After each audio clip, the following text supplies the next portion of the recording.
شروع اللہ کے نام سے جو بڑا مہربان نہایت رحم والا ہے۔ یہ ایک سورت ہے جس کو ہم نے نازل کیا اور اس کے احکام کو فرض کر دیا،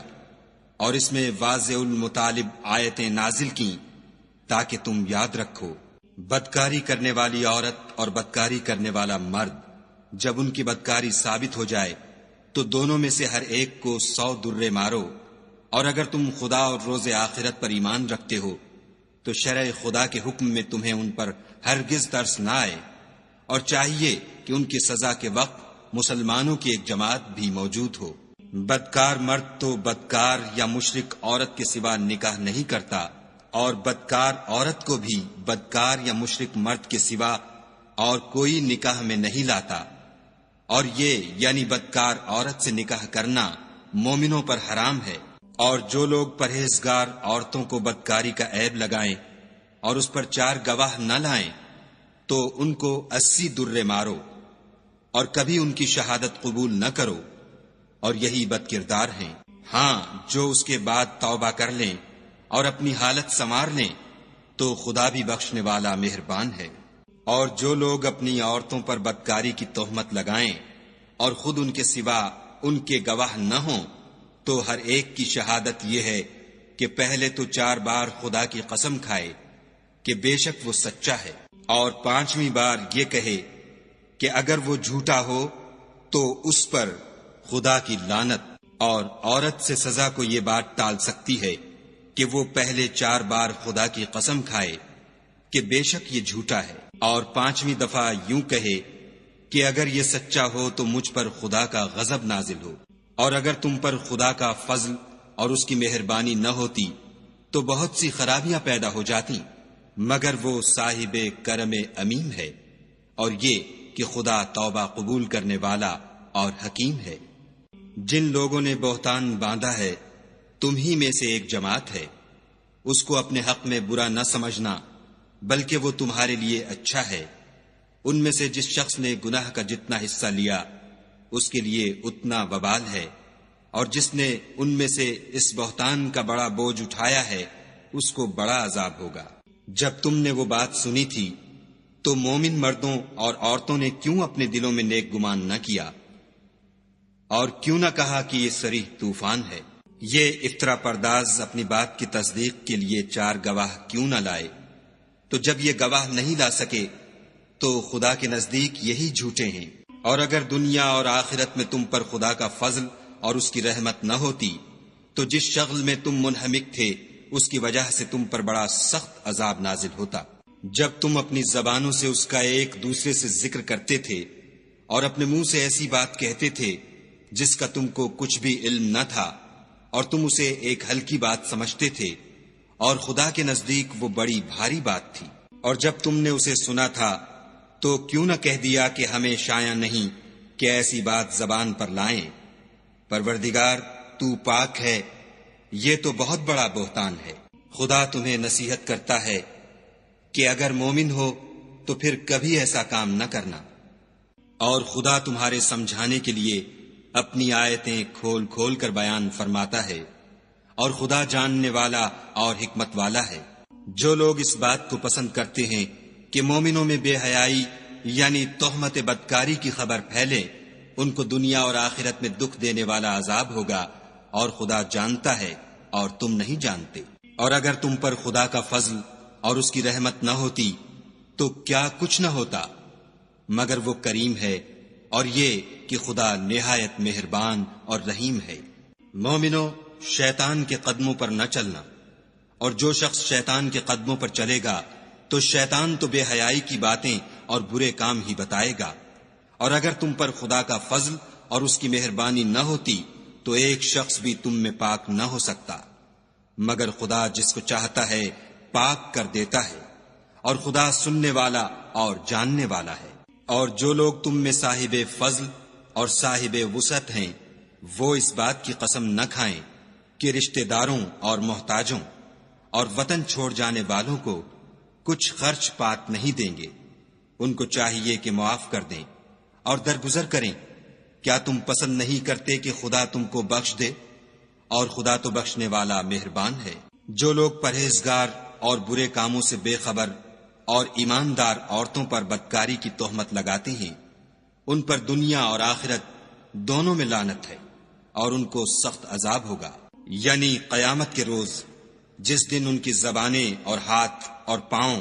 سب ان کے کاموں کی گواہی دیں گے۔ اس دن خدا ان کو ان کے اعمال کا پورا پورا اور ٹھیک بدلہ دے گا، اور ان کو معلوم ہو جائے گا کہ خدا برحق اور حق کو ظاہر کرنے والا ہے۔ ناپاک عورتیں ناپاک مردوں کے لیے ہیں، اور ناپاک مرد ناپاک عورتوں کے لیے، اور پاک عورتیں پاک مردوں کے لیے ہیں، اور پاک مرد پاک عورتوں کے لیے۔ یہ پاک لوگ ان بدگوئیوں کی باتوں سے بری ہیں، اور ان کے لیے بخشش اور نیک روزی ہے۔ مومنو، اپنے گھروں کے سوا دوسرے لوگوں کے گھروں میں گھر والوں سے اجازت لیے اور ان کو سلام کیے بغیر داخل نہ ہوا کرو، یہ تمہارے حق میں بہتر ہے، اور ہم یہ نصیحت اس لیے کرتے ہیں کہ شاید تم یاد رکھو۔ اگر تم گھر میں کسی کو موجود نہ پاؤ تو جب تک تم کو اجازت نہ دی جائے اس میں مت داخل ہو،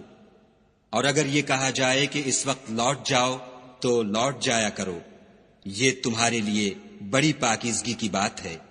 اور جو کام تم کرتے ہو خدا سب جانتا ہے۔ ہاں، اگر تم کسی ایسے مکان میں جاؤ جس میں کوئی نہ بستا ہو اور اس میں تمہارا اسباب رکھا ہو تو تم پر کچھ گناہ نہیں، اور جو کچھ تم ظاہر کرتے ہو اور جو پوشیدہ کرتے ہو خدا کو سب معلوم ہے۔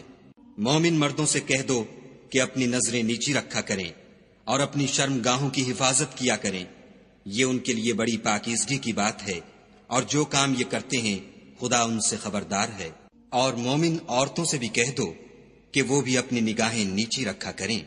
اور اپنی شرم گاہوں کی حفاظت کیا کریں، اور اپنی آرائش یعنی زیور کے مقامات کو ظاہر نہ ہونے دیا کریں مگر جو اس میں سے کھلا رہتا ہو، اور اپنے سینوں پر اوڑھنیاں اوڑھے رہا کریں، اور اپنے خامند اور باپ اور خسر اور بیٹوں اور خامند کے بیٹوں اور بھائیوں اور بھتیجوں اور بھانجوں اور اپنی ہی قسم کی عورتوں اور لونڈی غلاموں کے سوا نیز ان خدام کے جو عورتوں کی خواہش نہ رکھیں، یا ایسے لڑکوں کے جو عورتوں کے پردے کی چیزوں سے واقف نہ ہوں، غرض ان لوگوں کے سوا کسی پر اپنی زینت اور سنگار کے مقامات کو ظاہر نہ ہونے دیں، اور اپنے پاؤں ایسے طور سے زمین پر نہ ماریں کہ جھنکار کانوں میں پہنچے اور ان کا پوشیدہ زیور معلوم ہو جائے۔ اور مومنوں، سب خدا کے آگے توبہ کرو تاکہ فلاح پاؤ، اور اپنی قوم کی بیوہ عورتوں کے نکاح کر دیا کرو، اور اپنے غلاموں اور لونڈیوں کے بھی جو نیک ہوں نکاح کر دیا کرو۔ اگر وہ مفلس ہوں گے تو خدا ان کو اپنے فضل سے خوشحال کر دے گا، اور خدا بہت وسعت والا اور سب کچھ جاننے والا ہے۔ اور جن کو بیاہ کا مقدور نہ ہو وہ پاک دامنی کو اختیار کیے رہیں یہاں تک کہ خدا ان کو اپنے فضل سے غنی کر دے۔ اور جو غلام تم سے مکاتبت چاہیں، اگر تم ان میں صلاحیت اور نیکی پاؤ تو ان سے مکاتبت کر لو، اور خدا نے جو مال تم کو بخشا ہے اس میں سے ان کو بھی دو۔ اور اپنی لونڈیوں کو اگر وہ پاک دامن رہنا چاہیں تو بے شرمی سے دنیاوی زندگی کے فوائد حاصل کرنے کے لیے بدکاری پر مجبور نہ کرنا، اور جو ان کو مجبور کرے گا تو ان بیچاریوں کے مجبور کیے جانے کے بعد خدا بخشنے والا مہربان ہے۔ اور ہم نے تمہاری طرف روشن آیتیں نازل کی ہیں، اور جو لوگ تم سے پہلے گزر چکے ہیں ان کی خبریں اور پرہیزگاروں کے لیے نصیحت۔ خدا آسمانوں اور زمین کا نور ہے، اس کے نور کی مثال ایسی ہے کہ گویا ایک طاق ہے جس میں چراغ ہے، اور چراغ ایک قندیل میں ہے، اور قندیل ایسی صاف شفاف ہے کہ گویا موتی کا سا چمکتا ہوا تارا ہے۔ اس میں ایک مبارک درخت کا تیل جلایا جاتا ہے، یعنی زیتون، کہ نہ مشرق کی طرف ہے نہ مغرب کی طرف۔ ایسا معلوم ہوتا ہے کہ اس کا تیل خواہ آگ اسے نہ بھی چھوئے جلنے کو تیار ہے۔ بڑی روشنی پر روشنی ہو رہی ہے، خدا اپنے نور سے جس کو چاہتا ہے سیدھی راہ دکھاتا ہے۔ اور خدا جو مثالیں بیان فرماتا ہے تو لوگوں کے سمجھانے کے لیے، اور خدا ہر چیز سے واقف ہے۔ وہ قندیل ان گھروں میں ہے جن کے بارے میں خدا نے ارشاد فرمایا ہے کہ بلند کیے جائیں، اور وہاں خدا کے نام کا ذکر کیا جائے، اور ان میں صبح شام اس کی تسبیح کرتے رہیں، یعنی ایسے لوگ جن کو خدا کے ذکر اور نماز پڑھنے اور زکوٰۃ دینے سے نہ سوداگری غافل کرتی ہے نہ خرید و فروخت۔ وہ اس دن سے جب دل خوف اور گھبراہٹ کے سبب الٹ جائیں گے اور آنکھیں اوپر چڑھ جائیں گی ڈرتے ہیں، تاکہ خدا ان کو ان کے عملوں کا بہت اچھا بدلہ دے اور اپنے فضل سے زیادہ بھی عطا کرے، اور خدا جس کو چاہتا ہے بے شمار رزق دیتا ہے۔ اور جن لوگوں نے کفر کیا ان کے اعمال کی مثال ایسی ہے جیسے میدان میں ریت کہ پیاسا اسے پانی سمجھے، یہاں تک کہ جب اس کے پاس آئے تو اسے کچھ بھی نہ پائے، اور خدا ہی کو اپنے پاس دیکھے تو وہ اسے اس کا حساب پورا پورا چکا دے، اور خدا جلد حساب کرنے والا ہے۔ یا ان کے اعمال کی مثال ایسی ہے جیسے دریائے عمیق میں اندھیرے جس پر لہر چڑھی چلی آتی ہو، اور اس کے اوپر اور لہر آ رہی ہو، اور اس کے اوپر بادل ہو، غرض اندھیرے ہی اندھیرے ہوں، ایک پر ایک چھایا ہوا، جب اپنا ہاتھ نکالے تو کچھ نہ دیکھ سکے، اور جس کو خدا روشنی نہ دے اس کو کہیں بھی روشنی نہیں مل سکتی۔ کیا تم نے نہیں دیکھا کہ جو لوگ آسمانوں اور زمین میں ہیں خدا کی تسبیح کرتے رہتے ہیں، اور پر پھیلائے ہوئے جانور بھی، اور سب اپنی نماز اور تسبیح کے طریقے سے واقف ہیں، اور جو کچھ وہ کرتے ہیں سب خدا کو معلوم ہے۔ اور آسمان اور زمین کی بادشاہی خدا ہی کے لیے ہے، اور خدا ہی کی طرف لوٹ کر جانا ہے۔ کیا تم نے نہیں دیکھا کہ خدا ہی بادلوں کو چلاتا ہے، پھر ان کو آپس میں ملا دیتا ہے، پھر ان کو تہ بتہ کر دیتا ہے، پھر تم دیکھتے ہو کہ بادل میں سے مے نکل کر برس رہا ہے، اور آسمان میں جو اولوں کے پہاڑ ہیں ان سے اولے نازل کرتا ہے، تو جس پر چاہتا ہے اس کو برسا دیتا ہے، اور جس سے چاہتا ہے ہٹا رکھتا ہے۔ اور بادل میں جو بجلی ہوتی ہے اس کی چمک آنکھوں کو خیرہ کر کے بینائی کو اچکے لیے جاتی ہے۔ خدا ہی رات اور دن کو بدلتا رہتا ہے، اہل بصارت کے لیے اس میں بڑی عبرت ہے۔ اور خدا ہی نے ہر چلنے پھرنے والے جاندار کو پانی سے پیدا کیا، تو ان میں سے بعض ایسے ہیں کہ پیٹ کے بل چلتے ہیں، اور بعض ایسے ہیں جو 2 پاؤں پر چلتے ہیں، اور بعض ایسے ہیں جو 4 پاؤں پر چلتے ہیں۔ خدا جو چاہتا ہے پیدا کرتا ہے، بے شک خدا ہر چیز پر قادر ہے۔ ہم ہی نے روشن آیتیں نازل کی ہیں، اور خدا جس کو چاہتا ہے سیدھے رستے کی طرف ہدایت کرتا ہے۔ اور بعض لوگ کہتے ہیں کہ ہم خدا پر اور رسول پر ایمان لائے اور ان کا حکم مان لیا، پھر اس کے بعد ان میں سے ایک فرقہ پھر جاتا ہے، اور یہ لوگ صاحب ایمان ہی نہیں ہیں۔ اور جب ان کو خدا اور اس کے رسول کی طرف بلایا جاتا ہے تاکہ رسول خدا ان کا قضیہ چکا دیں، تو ان میں سے ایک فرقہ منہ پھیر لیتا ہے، اور اگر معاملہ حق ہو اور ان کو پہنچتا ہو تو ان کی طرف مطیع ہو کر چلے آتے ہیں۔ کیا ان کے دلوں میں بیماری ہے، یا یہ شک میں ہیں، یا ان کو یہ خوف ہے کہ خدا اور اس کا رسول ان کے حق میں ظلم کریں گے؟ نہیں، بلکہ یہ خود ظالم ہیں۔ مومنوں کی تو یہ بات ہے کہ جب خدا اور اس کے رسول کی طرف بلائے جائیں تاکہ وہ ان میں فیصلہ کریں تو کہیں کہ ہم نے حکم سن لیا اور مان لیا، اور یہی لوگ فلاح پانے والے ہیں۔ اور جو شخص خدا اور اس کے رسول کی فرما برداری کرے گا اور اس سے ڈرے گا تو ایسے ہی لوگ مراد کو پہنچنے والے ہیں۔ اور یہ خدا کی سخت سخت قسمیں کھاتے ہیں کہ اگر تم ان کو حکم دو تو سب گھروں سے نکل کھڑے ہوں۔ کہہ دو کہ قسمیں مت کھاؤ، پسندیدہ فرما برداری درکار ہے، بے شک خدا تمہارے سب اعمال سے خبردار ہے۔ کہہ دو کہ خدا کی فرما برداری کرو اور رسول خدا کے حکم پر چلو۔ اگر منہ موڑو گے تو رسول پر اس چیز کا ادا کرنا ہے جو ان کے ذمے ہے، اور تم پر اس چیز کا ادا کرنا ہے جو تمہارے ذمے ہے، اور اگر تم ان کے فرمان پر چلو گے تو سیدھا رستہ پالو گے۔ اور رسول کے ذمے تو صاف صاف احکام خدا کا پہنچا دینا ہے۔ جو لوگ تم میں سے ایمان لائے اور نیک کام کرتے رہے ان سے خدا کا وعدہ ہے کہ ان کو ملک کا حاکم بنا دے گا، جیسا ان سے پہلے لوگوں کو حاکم بنایا تھا، اور ان کے دین کو جسے اس نے ان کے لیے پسند کیا ہے مستحکم و پائیدار کرے گا، اور خوف کے بعد ان کو امن بخشے گا۔ وہ میری عبادت کریں گے اور میرے ساتھ کسی چیز کو شریک نہ بنائیں گے، اور جو اس کے بعد کفر کرے تو ایسے لوگ بدکردار ہیں۔ اور نماز پڑھتے رہو اور زکوٰۃ دیتے رہو اور پیغمبر خدا کے فرمان پر چلتے رہو تاکہ تم پر رحمت کی جائے۔ اور ایسا خیال نہ کرنا کہ کافر لوگ ہم کو زمین میں مغلوب کر دیں گے، یہ جا ہی کہاں سکتے ہیں، ان کا ٹھکانہ دوزخ ہے، اور وہ بہت برا ٹھکانہ ہے۔ مومنو، تمہارے غلام، لونڈیاں اور جو بچے تم میں سے بلوغ کو نہیں پہنچے 3 دفعہ یعنی 3 اوقات میں تم سے اجازت لیا کریں، ایک تو نماز صبح سے پہلے، اور دوسرے گرمی کی دوپہر کو جب تم کپڑے اتار دیتے ہو، اور تیسرے عشاء کی نماز کے بعد۔ یہ 3 وقت تمہارے پردے کے ہیں، ان کے آگے پیچھے یعنی دوسرے وقتوں میں نہ تم پر کچھ گناہ ہے اور نہ ان پر کہ کام کاج کے لیے ایک دوسرے کے پاس آتے رہتے ہو۔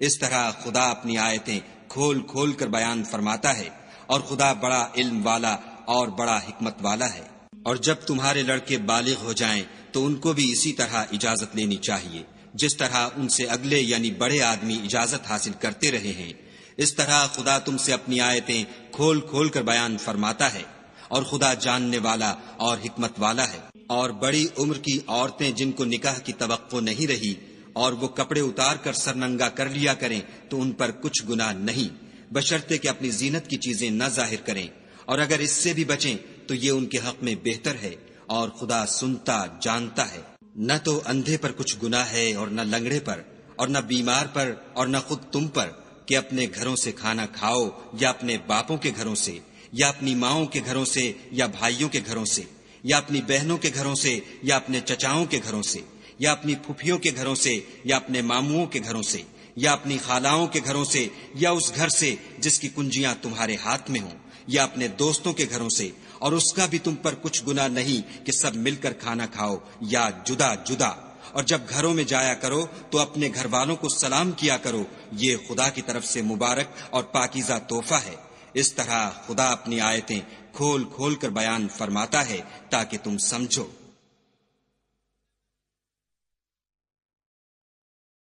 مومن تو وہ ہیں جو خدا پر اور اس کے رسول پر ایمان لائے، اور جب کبھی ایسے کام کے لیے جو جمع ہو کر کرنے کا ہو پیغمبر خدا کے پاس جمع ہوں تو ان سے اجازت لیے بغیر چلے نہیں جاتے۔ اے پیغمبر صلی اللہ علیہ وآلہ وسلم، جو لوگ تم سے اجازت حاصل کرتے ہیں وہی خدا پر اور اس کے رسول پر ایمان رکھتے ہیں۔ سو جب یہ لوگ تم سے کسی کام کے لیے اجازت مانگا کریں تو ان میں سے جسے چاہا کرو اجازت دے دیا کرو، اور ان کے لیے خدا سے بخشش مانگا کرو، کچھ شک نہیں کہ خدا بخشنے والا مہربان ہے۔ مومنو، پیغمبر کے بلانے کو ایسا خیال نہ کرنا جیسا تم آپس میں ایک دوسرے کو بلاتے ہو، بے شک خدا کو وہ لوگ معلوم ہیں جو تم میں سے آنکھ بچا کر چل دیتے ہیں۔ تو جو لوگ ان کے حکم کی مخالفت کرتے ہیں ان کو ڈرنا چاہیے کہ ایسا نہ ہو کہ ان پر کوئی آفت پڑ جائے یا تکلیف دینے والا عذاب نازل ہو۔ دیکھو، جو کچھ آسمانوں اور زمین میں ہے سب خدا ہی کا ہے، جس طریق پر تم ہو وہ اسے جانتا ہے، اور جس روز لوگ اس کی طرف لوٹائے جائیں گے تو جو عمل وہ کرتے رہے وہ ان کو بتا دے گا، اور خدا ہر چیز سے واقف ہے۔